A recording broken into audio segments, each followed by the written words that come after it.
Have you ever wondered about the bird behind the world's most famous clock?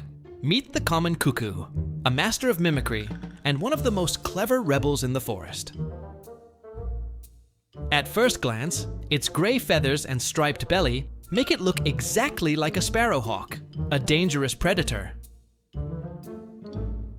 This wolf in sheep's clothing uses its look to scare other birds away, so it can sneak into their nests and leave a surprise: its own eggs.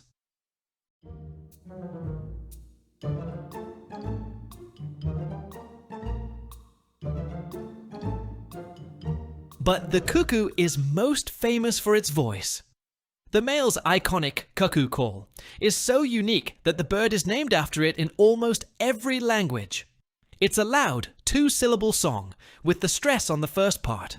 A fascinating detail. The first syllable is produced with an open beak, while the second is made with the beak closed. While the males sing to defend their territory, the females have a completely different sound. A fast, loud, bubbling call. Now, take a moment to close your eyes and listen to the true sound of spring.